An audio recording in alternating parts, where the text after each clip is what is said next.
Alright, today I got my Ruger Charger takedown lite pistol, even though it's heavier than the standard model.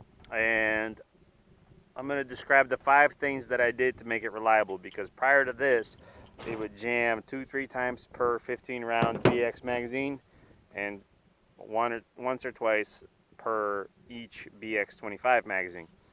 First thing I did is each of these magazines I reprofiled and polished the top of the casting. I took them apart, did that.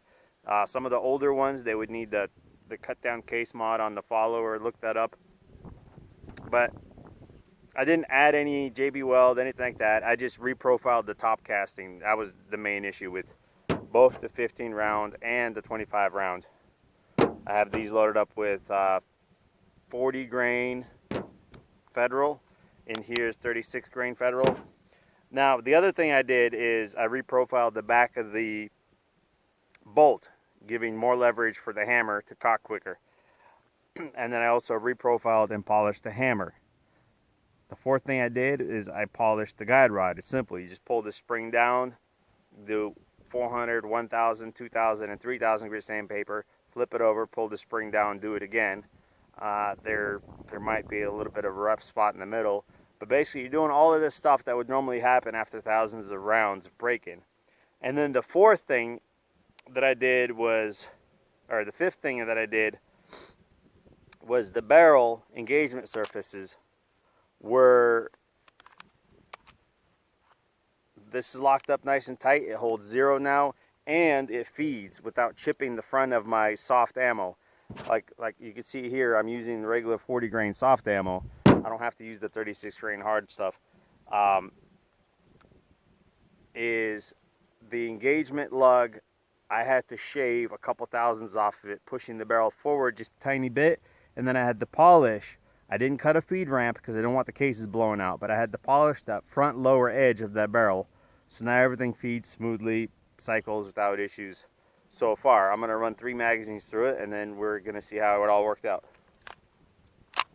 36 grain and then 40 and 40.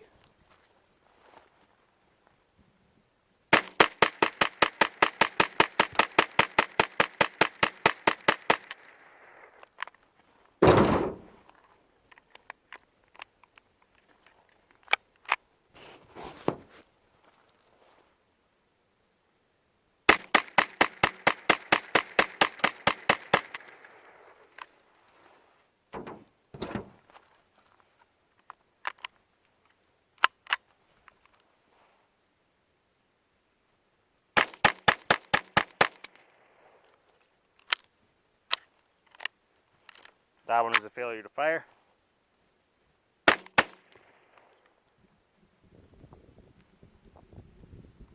That was a failure to feed.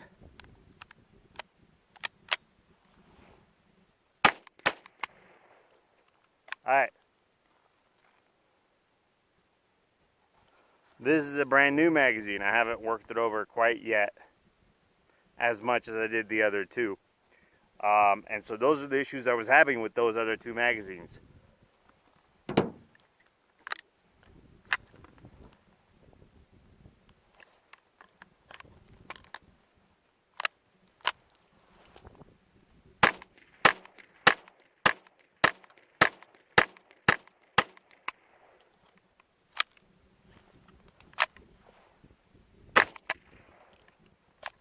So there's more to remove on here. The big difference between this magazine and those is, you can see by the markings on here where the bolt scrapes on this edge, so I got to remove some from here. And then this is too tall. So what happens is the spent casing hits the corner, and this acts like an ejector instead of the factory ejector. And so it'll jam up the works. The feeding, it's just a matter of taking everything apart and polishing it so it runs smooth. But the failure to eject, it extracts it just fine. But then the reason these run is because these have more material removed from them. The top casting is way too tall, it sits way too high in relation to these two, the things that hold it in place in the receiver, right? So again, this magazine I bought yesterday, I did a little work to it, but obviously not enough, so I'm just going to come home and do more.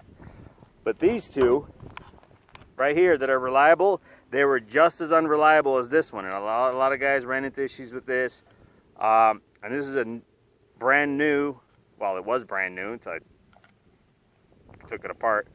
All three of these were unreliable. Now these two are reliable. This one is not yet reliable. I just ran 50 rounds off camera through this problem magazine without issue. So that first 25 was its first 25 rounds. That could have been part of it. I don't know. But got 36 grain in here, and I got the other two loaded up with standard velocity CCI. This is 1250 36 grain Federal. So we'll see how it works.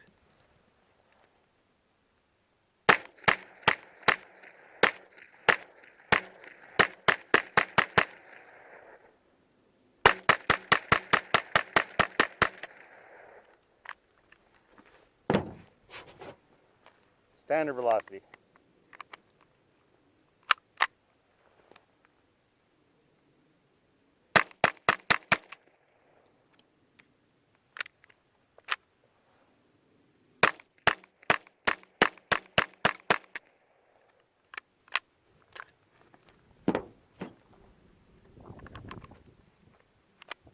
Also standard velocity.